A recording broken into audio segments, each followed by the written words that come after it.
नमस्कार, न्यूज अंग बिहार के प्राइम टाइम बुलेटिन में आपका स्वागत है। मैं हूं आपके साथ उम्मीद सोएबा। आइए करते हैं खबरों की शुरुआत। सबसे पहले नजर डालते हैं आज की हेडलाइंस पर। निर्माणाधीन मॉडल अस्पताल का डीएम ने किया निरीक्षण, इंजीनियर को साप्ताहिक रिपोर्ट देने का दिया निर्देश।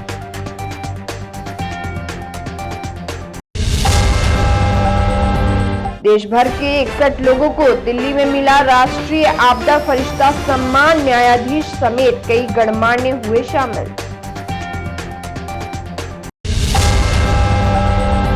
वेब सीरीज नून रोटी में दिखेगी बेरोजगारी और पलायन की समस्या, डायरेक्टर ने प्रेस वार्ता कर दी जानकारी।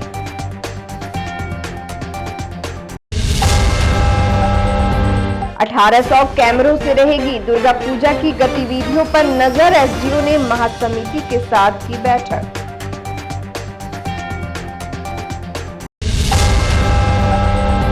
और बालू माफियाओं पर पुलिस की कार्रवाई जारी।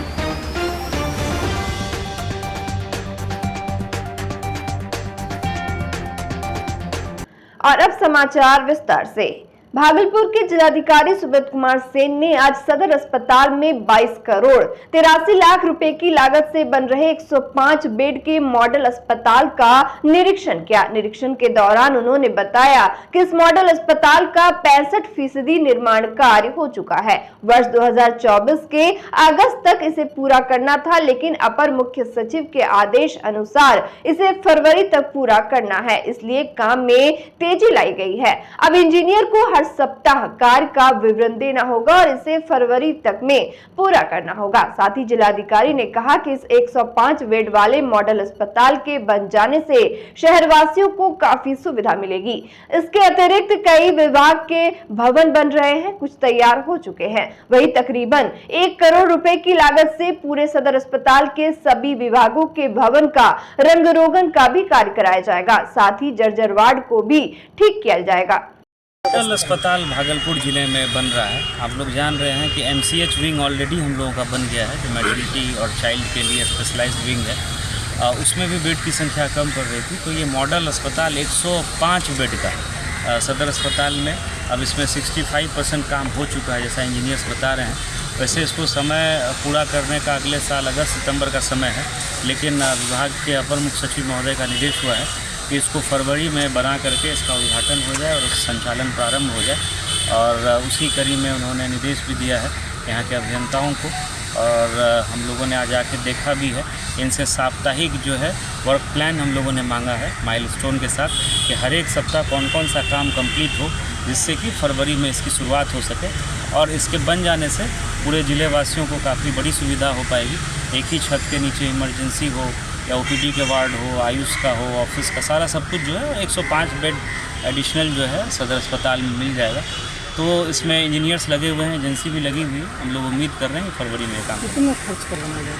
ये 22 करोड़ 87 लाख जैसा बता रहे हैं, तो 22 करोड़ की राशि से ये बन रहा है। एक पीकू का भी जो है वो भी बन रहा है, एमसीएच का कंप्लीट है। जो हम लोगों का मेडिकल कॉलेज हॉस्पिटल है, वहाँ आप देख रहे हैं कि फैब्रिकेटेड जो एक नया वार्ड है 100 बेड का, वो कंप्लीट हो गया है। एक और बनना है, वो भी प्रोसेस में है। इसके अतिरिक्त रोगी कल्याण समिति की राशि से हम लोगों ने जेएलएमसीएच में लगभग 1 करोड़ की राशि से पूरे अस्पताल का रंग रोगन, मरम्मती और जो भी जर्जर वार्ड्स था सबको ठीक कराने का काम किया है, तो वो भी अंतिम चरण में है। तो ये सब सारी सुविधाएं जब बन करके तैयार हो जाएंगी तो काफ़ी मरीजों को भी राहत मिलेगा, और जो यहाँ पे मरीज के परिजन आएंगे उनको भी काफ़ी सुविधा मिलेगी। इंटीग्रेशन जो है वहाँ से अभी भी नहीं हो पाया है। ट्रांसपोर्ट डिपार्टमेंट से कुछ क्वेरी थी, उसका नगर आयुक्त ने भी जवाब दे दिया है, और मेरे स्तर से भी रिकमेंडेशन गया है कि जल्दी जो है वो एपीआई को सारा इंटीग्रेट करा दिया जाए, ताकि चलान यहाँ से शुरू हो सके।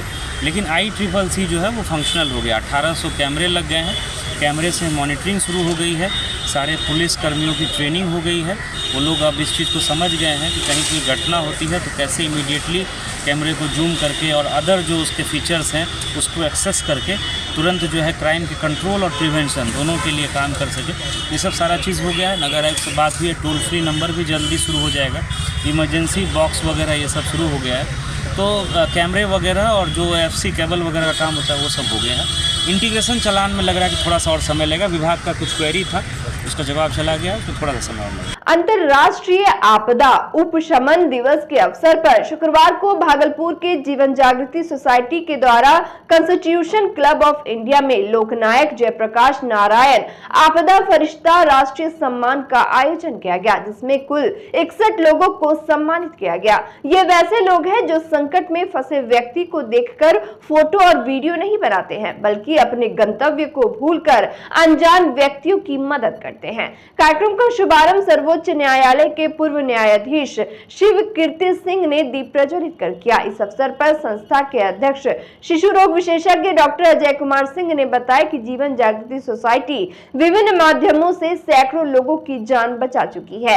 ऐसे मददगार देवतुल्य होते हैं और वे जिस व्यक्ति को बचाते हैं उसके लिए फरिश्ता हैं। डॉक्टर अजय ने बताया कि देश भर में विभिन्न तरह के सम्मान समारोह मनाए जाते हैं, लेकिन किसी भी संस्था द्वारा ऐसे इंसानियत के गुणों से भरपूर और दुनिया को नेकी की राह पर आगे बढ़ाने वाले आपदा फरिश्तों के लिए सम्मान समारोह नहीं मनाया जाता है। उन्होंने बताया कि ज्यादा से ज्यादा लोग मदद के लिए आगे आए, इस उद्देश्य से यह सम्मान समारोह किया गया। देश भर से कुल 561 महान विभूतियों का चयन किया गया, जिसमें से केवल सर्वश्रेष्ठ 61 व्यक्तियों को प्रत्यक्ष रूप से कॉन्स्टिट्यूशन क्लब ऑफ इंडिया बुलाकर आपदा फरिश्ता राष्ट्रीय सम्मान से सम्मानित किया गया। शेष 500 लोगों को सम्मान उनको स्थानीय स्तर पर दिया जाएगा। बता दें कि यह सम्मान 5 कैटेगरी में दिया गया, जिसमें सड़क दुर्घटना में बचाव एवं सहायता, आग से बचाव, डूबने से बचाव, सर्पदंश से बचाव एवं सीपीआर देकर जान बचाना शामिल है। इस सम्मान समारोह में देश के उत्तराखंड, असम, बंगाल, महाराष्ट्र, बेंगलुरु, यूपी, बिहार, राजस्थान, मध्य प्रदेश समेत 26 राज्यों से प्रतिभागी आए। मौके पर पूर्व आईपीएस केएम सिंह, पूर्व IAS Naveen Chandra Jha, IRS Manish Kumar Chaudhary, brigadier Sarvottam Prasad Sinha, major Rakesh Sharma, major general Anuj Mathur, Bhajpa Mahila Morcha की प्रीति चंद्रा राय, नए संसद भवन के शिल्पकार नरेश कुमावत, श्रम एवं रोजगार मंत्रालय से बबलू कुमार पंडित समेत काफी संख्या में गणमान्य मौजूद रहे। 25 राज्यों से लोग यहाँ आए और जिन्होंने भी सड़क दुर्घटना में या आग में घिरे व्यक्ति को या जल में डूब रहे व्यक्ति को बचाया, सर्पदंश में सहायता किया या सीपीआर देकर जान बचाया, उनको हम लोग यहाँ पर सम्मानित किए अपने चीफ गेस्ट के द्वारा। और चीफ गेस्ट से माननीय शिव कीर्ति सिंह जी, सर्वोच्च न्यायालय के न्यायाधीश, पूर्व न्यायाधीश MK सिंह, जो NDRF को जिन्होंने एस्टेब्लिश किया, उनके देख रेख में वो आज पला बढ़ा। और उसी तरह से brigadier SK Sinha, major Rakesh Sharma और भी कोई थे, उनके द्वारा हम लोग सम्मानित किए। यह एक उद्देश्य है कि बहुत कम ऐसे लोग हैं जो कोई दुर्घटनाग्रस्त व्यक्ति को देख के रुकते हैं और उनको बचाने का प्रयास करते हैं। तो ऐसे लोगों को सम्मान कोई देश भर में कोई भी ऐसी संस्था नहीं कर रही थी और कई सम्मान समारोह चलता है और कई तरह से चलता है, उसके बारे में नहीं जाकर ये बता दूं। इन लोगों को पूरे मुफ्त रूप से हम लोगों ने किया और यहाँ तक कि 20 लोगों को हम लोगों ने आने जाने का भाड़ा तक लिया। दिल्ली जैसे शहर में हम लोगों ने रहने का व्यवस्था किया, खाने की व्यवस्था किया और उनको सम्मानित किया, इसलिए कि वो प्रेरणा स्रोत है समाज के लिए। और हर व्यक्ति का ये कर्तव्य है कि कोई अनजान व्यक्ति यदि कहीं पर आपको मदद के लिए पुकार रहा है, उसकी आवाज नहीं निकल रही है कि आपकी तरफ देख रहा है, तो कृपया करके उसको देख के आगे नहीं बढ़े। आपका काम ईश्वर की दया से फिर हो जाएगा, लेकिन उसका एक बार जान चला जाएगा तो लौट कर नहीं आएगा, इसलिए कृपया उनका जरूर मदद करें, आगे नहीं बढ़े। सिल्क सिटी भागलपुर में मैथिली वेब सीरीज नून रोटी को लेकर एक प्रेस वार्ता का आयोजन किया गया। आगामी 27 अक्टूबर को मधुर मैथिली के यूट्यूब चैनल पर बहुप्रतीक्षित मैथिली वेब सीरीज नून रोटी प्रदर्शित होने जा रही है। वेब सीरीज के निर्देशक लेखक विकास झा ने भागलपुर में आयोजित प्रेस वार्ता के माध्यम से जानकारी देते हुए कहा कि नून रोटी मैथिली वेब सीरीज बिहार और मिथिला प्रांत में व्याप्त बेरोजगारी और पलायन की समस्या को अलग दृष्टिकोण से रेखांकित करती है। साथ ही मिथिला क्षेत्र में पर्यटन और व्यावसायिक आत्मनिर्भरता के लिए क्या विकल्प हो सकते हैं, इस विषय पर भी गंभीर योजना और समाधान बताने का प्रयास करती है। नून रोटी के कार्यकारी निर्मात्री और अभिनेत्री रोशनी झा ने जानकारी दी कि नून रोटी 27 अक्टूबर से मधुर मैथिली के YouTube चैनल पर देखी जा सकती है। इसका कुल 8 एपिसोड है। बिहार और मिथिला क्षेत्र में व्यावसायिक पर्यटन की संभावनाओं का विकास हो, इस उद्देश्य से नून रोटी की शूटिंग मिथिला के विभिन्न जिले और स्थान पर की गई है, जिसमें दरभंगा, मधुबनी, सहरसा, सीतामढ़ी, भागलपुर और पूर्वी चंपारण प्रमुख है। ऋषभ कश्यप मुख्य अभिनेताओं में है। वहीं 26 अक्टूबर को बिहार की राजधानी पटना में नून रोटी का औपचारिक प्रीमियर शो आयोजित किया गया है। अपन मातृभाषा बिहार के स्थानीय भाषा पर काज कर रहल छी नियमित रूप से, और एही क्रम में हम अहाँ सब लंग लऽ के एलहुँ हन नून रोटी वेब सीरीज अपन मधुर मैथिली यूट्यूब चैनल के लिए। अब हम इस वेब सीरीज के बारे में जो पूरा ब्रीफिंग डिटेल है कम से कम समय लेते हुए मैं बता देता हूँ। आज के कार्यक्रम की एक रूपरेखा भी कि पूरा डिटेल बताने के बाद हम लोग इस वेब सीरीज का 3 ट्रेलर और एक म्यूजिक वीडियो भी देखेंगे। एक गीत भी है इसमें जो 2-2.5 मिनट का है। इतना सब देखते हुए आप लोग अपना पूरा जानकारी के साथ इसको मीडिया में देने का पूरा प्रयास करें, सहयोग करें। नून रोटी वेब सीरीज मैथिली भाषा में बनी वेब सीरीज है, जिसका पृष्ठभूमि है बिहार में युवाओं के बीच व्याप्त बेरोजगारी और पलायन की समस्या। खासकर जो पढ़े लिखे युवक बेरोजगारी से जूझ रहे हैं, उनके पास 2 ही विकल्प बचता है, या तो सरकारी नौकरी या फिर बड़े संस्थान में MBA ग्रेजुएट करके या इंजीनियरिंग करके या डॉक्टर होके उनको किसी मल्टीनेशनल कंपनी में काम करना है, या फिर CA CS का एक दूसरा रास्ता निकलता है, वो भी किसी न कहीं व्यावसायिक क्षेत्र का है। तो ऐसे परिस्थिति में बिहार में बहुत कम संभावनाएं देखी गई हैं स्थानीय स्तर पर अपने मातृभूमि पर रोजगार की जो बात हम चाहते हैं। तो इस परिस्थिति में युवा दूसरे महानगरों में काम कर रहे हैं या विदेशों में काम कर रहे हैं, और हर जगह जरूरी नहीं है कि उन्हें वर्क सेटिस्फैक्शन मिलता हो। काम के वक्त इनडायरेक्टली, डायरेक्टली नहीं लेकिन इनडायरेक्टली उन्हें रिस्पेक्ट नहीं मिल रहा है, उनके काम का वैल्यू नहीं मिल रहा है, और उन्हें बिहार के होने की आइडेंटिटी क्राइसिस के लिए भी ह्यूमिलेट किया जा रहा है, डिसरिस्पेक्ट किया जाता है। तो ऐसी परिस्थिति में इस फिल्म की कहानी में 4 ऐसे दोस्त हैं जो दिल्ली, कोलकाता, बेंगलोर और मुंबई में अच्छी कंपनी में जॉब कर रहे हैं, लेकिन वो दोस्त कहीं ना कहीं सेटिस्फाइड नहीं है। तो उनका डिसीजन होता है, कुछ ऐसा ऑफिस में माहौल बन जाता है अपने बॉस से विवाद या बहस, जिसपे वो लोग तंज में अपना जॉब छोड़ के अपने घर वापस आते हैं बिहार। और चारों मुख्य किरदार हमारे जो पोस्टर में आप वहाँ देख सकते हैं, बिहार के कहानी में ही स्थानीय रूप से भागलपुर के हैं, सहरसा के हैं, दरभंगा के हैं, मुजफ्फरपुर के हैं। अब वो अपने जब घर आते हैं तो फिर उनको यहाँ पे नया बिजनेस स्टार्ट करना है। अब सवाल है कि अब जॉब छोड़ के और नया बिजनेस स्टार्ट करने आएंगे तो घर में तो विरोध होगा ही, माँ बाप उसको एक्सेप्ट नहीं करेंगे, समाज में लोग हंसेंगे उस पर, उन पर बहुत तरह की समस्याएं आएंगी, प्रशासन सहयोग नहीं करेगा, सरकार से कोई सपोर्ट नहीं मिलेगा। इस परिस्थिति के बावजूद वो सफल कैसे होते हैं। रही बात नून रोटी की, तो नून रोटी मैथिली की जो है पहली वेब सीरीज़ हमने इसको बनाया है अभी तक जो है, और ये क्राउड फंडेड प्रोजेक्ट मतलब मिथिला के ही लोगों ने बनाया है मिलके। तो मेरा उन लोगों से यही रिक्वेस्ट रहेगा कि आप लोग आइए, देखिए। 27 अक्टूबर को ये रिलीज़ हो रहा है मधुर मैथिली के यूट्यूब चैनल पे, जिसका सब्सक्रिप्शन जो है आपको 27 अक्टूबर से 299 रुपये आप पे करके मेंबरशिप लेके नून रोटी को देख सकते हैं। 1 मंथ का सब्सक्रिप्शन है ये, तो इसको आइए, देखिए और आगे बढ़ाइए। सबसे बड़ी बात क्या है कि 3 पहाड़ी हो या फिर विक्रमशिला हो या फिर दरभंगा का कोई क्षेत्र हो, बिहार का जिस भी क्षेत्र को हमने दिखाया है, हमने ये नहीं दिखाया कि वो आप किस नज़रिए से देख रहे हैं। मूवी में आपको व्यंग्यात्मक दृष्टिकोण से, सरकास्टिक वे में जो इनका किरदार होगा और जो उनका किरदार होगा, बहुत सारी चीज़ें क्लैरिफाई हुई कि हमें किस पॉइंट ऑफ व्यू क्या होना चाहिए देखने का, और ये कहाँ तक जा सकता है, पहुँच सकता है, चाहे वो पर्यटन के मामले में हो, धार्मिक मामले में हो, खूबसूरती के मामले में हो। बहुत सारे ऐसे जगह हैं जहाँ पर अगर शूटिंग किया जाए, फिल्म मेकिंग का भी अगर यहाँ पर काम हो, शूटिंग हो, इस तरह की इंडस्ट्री यहाँ डेवलप हो, तो बहुत सारी गुंजाइश है। दुर्गा पूजा को शांतिपूर्ण माहौल में संपन्न कराने को लेकर भागलपुर जिला एवं पुलिस प्रशासन की ओर से लगातार बैठक की जा रही है। इसी कड़ी में आज सदर एसडीओ कार्यालय सभा कक्ष में पूजा समिति, शांति समिति और प्रशासनिक अधिकारियों के बीच करीब 2 घंटे तक बैठक चली। बैठक की अध्यक्षता सदर एसडीओ धनंजय कुमार ने की। वही अधिकारियों ने पूजा समिति के पदाधिकारी और सदस्यों को जिला प्रशासन के गाइडलाइन से अवगत कराया। एसडीओ ने सभी पूजा समितियों से लाइसेंस लेने और उसमें दिए गए निर्देशों का अनुपालन करने की बात कही। साथ ही बताया कि असामाजिक तत्वों के विरुद्ध निरोधात्मक कार्रवाई भी की जा रही है। इस दौरान बैठक में मौजूद सदस्यों ने अपनी ओर से कई समस्याओं को रखा, जिस पर अधिकारियों ने उसे सुलझाने का प्रयास करने की बात कही। वहीं बैठक के बाद सदर एसडीओ धनंजय कुमार ने बताया कि शहर में लगे करीब 1,500 सर्विलांस कैमरों से निगरानी की जा रही है। उन्होंने कहा कि नियम तोड़ने वालों के खिलाफ सख्त कार्रवाई की जाएगी। मौके पर कई प्रशासनिक अधिकारी, पूजा महासमिति एवं शांति समिति के सदस्य मौजूद रहे।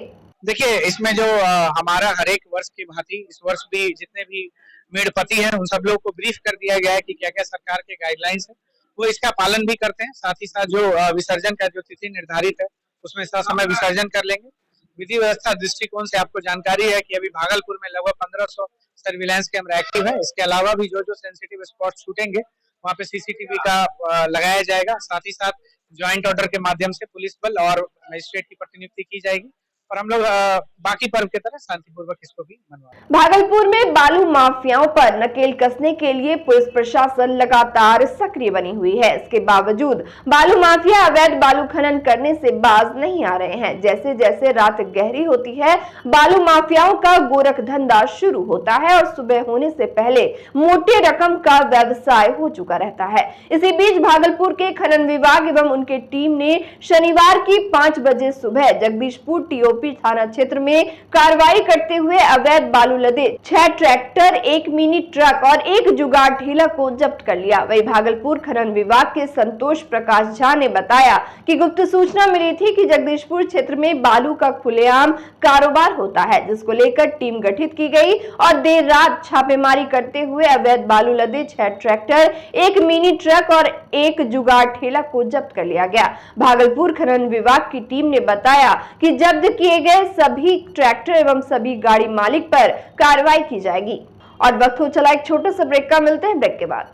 बच्चा जब जन्म लेता है तो कई बार बच्चा तुरंत नहीं रोता है, रोने में देर हो जाता है। ऐसे में बच्चा क्षतिग्रस्त हो जाता है और उसके बचने की संभावना कम हो जाती है और यदि बचा तो भविष्य में उसमें विकलांगता की समस्या आती है, जिसे सीपी कहते हैं, जिसका कोई माकूल इलाज नहीं है और ज़िंदगी भर बच्चा विकलांगता से जूझ सकता है। ऐसे में पूरे संसार में कूलिंग थेरेपी का सहारा लिया जाता है। जन्म से ठीक 6 घंटा के अंदर यदि उसको कूलिंग थेरेपी दिया जाए तो उससे उसका सीपी की समस्या कम होती है और बचने की भी संभावना बढ़ती है। पहली बार बिहार झारखंड में आपके शहर के स्नेह नवजात शिशु बाल सेवा केंद्र में यह मशीन उपलब्ध है। कभी भी ऐसी बात हो कि बच्चा रोने में विलम्ब हो गया तो आप स्नेह नवजात शिशु बाल सेवा केंद्र में जरूर संपर्क करें।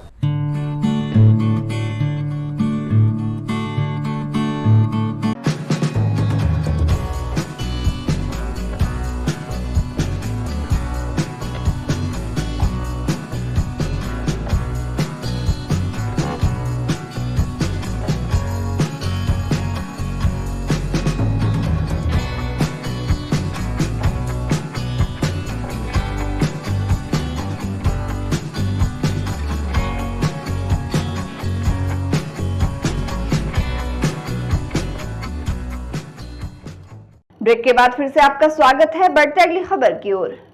शारदीय नवरात्र की शुरुआत रविवार से कलश स्थापना के साथ होने जा रहा है। पहली पूजा से 9 दिनों तक मां दुर्गा के 9 अलग अलग स्वरूप की पूजा विशेष रूप से की जाएगी। पहले दिन शैलपुत्री, दूसरे दिन ब्रह्मचारिणी, तीसरे दिन चंद्रघंटा, चौथे दिन कुष्ठमांडा, 5वें दिन स्कंद माता, षष्ठी को कात्यायनी, सप्तमी को कालरात्रि, अष्टमी को महागौरी और नवमी को सिद्धिदात्री की पूजा होगी। वहीं आज महाल्या अर्थात मां का आवाहन पूजा हुआ। महालया को लेकर श्रद्धालु काफी उत्साहित है। मंदिरों में पूजा को लेकर तैयारी शुरू हो गई है। मान्यता के अनुसार इस बार मां दुर्गा का आगमन हाथी पर हो रहा है। वहीं 23 को नवमी एवं दशमी और प्रस्थान 24 अक्टूबर मंगलवार को मुर्गा वाहन पर होगा, जिसे प्राकृतिक आपदा का संकेत माना गया है। वहीं दुर्गा पूजा को लेकर फल एवं पूजन सामग्री से बाजारों में रौनक बढ़ गई है। ग्राहकों की भीड़ काफी अधिक हो गई है। बाबा मनस्कामना नाथ मंदिर के पंडित मानस शुक्ला ने बताया कि पंचांग के अनुसार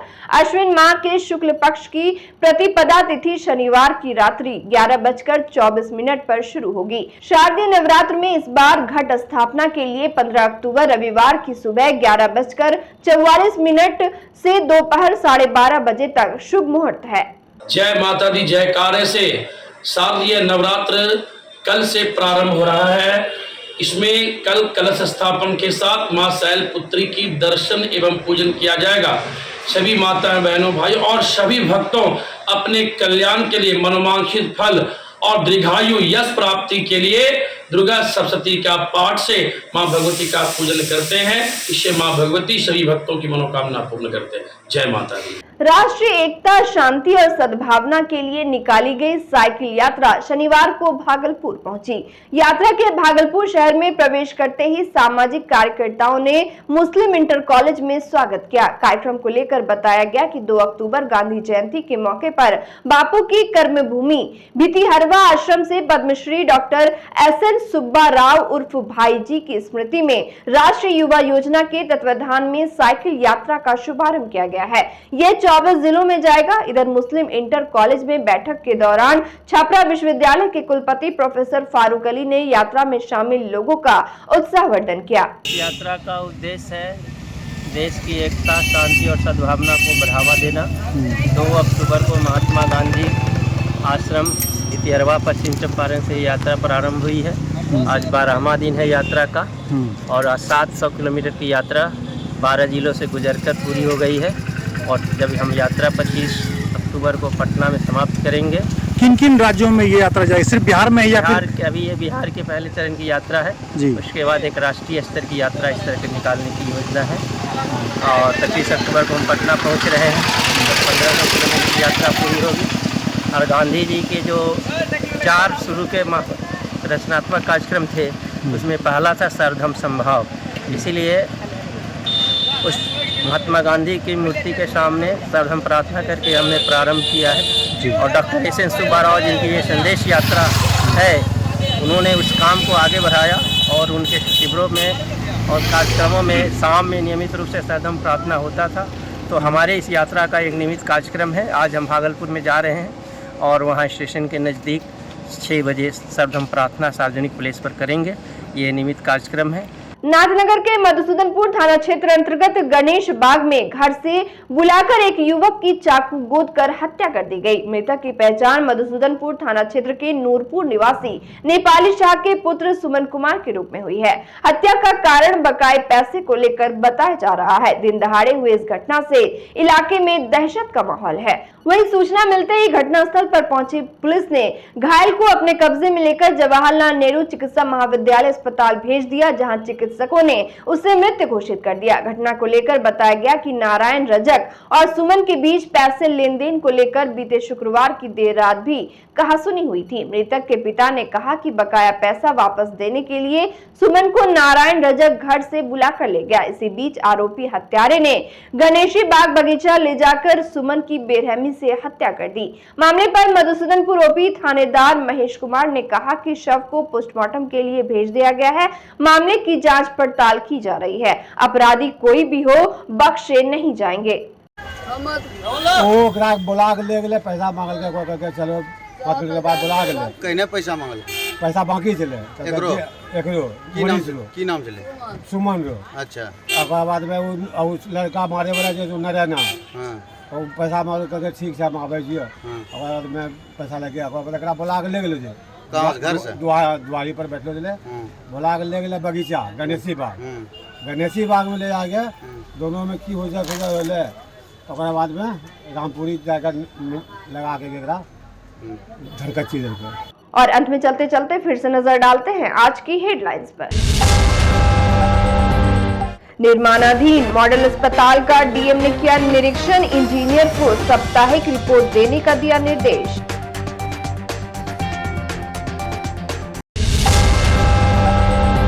देश भर के 61 लोगों को दिल्ली में मिला राष्ट्रीय आपदा फरिश्ता सम्मान, न्यायाधीश समेत कई गणमान्य हुए शामिल।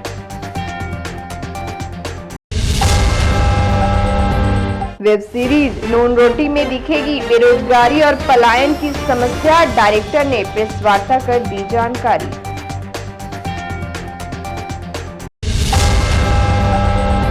$1800 कैमरों से रहेगी दुर्गा पूजा की गतिविधियों पर नजर, एसडीओ ने महासमिति के साथ की बैठक।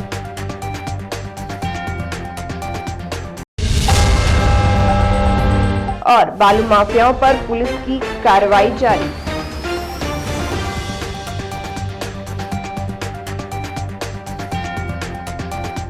आज के इस बुलेटिन में बस इतना ही। नमस्कार।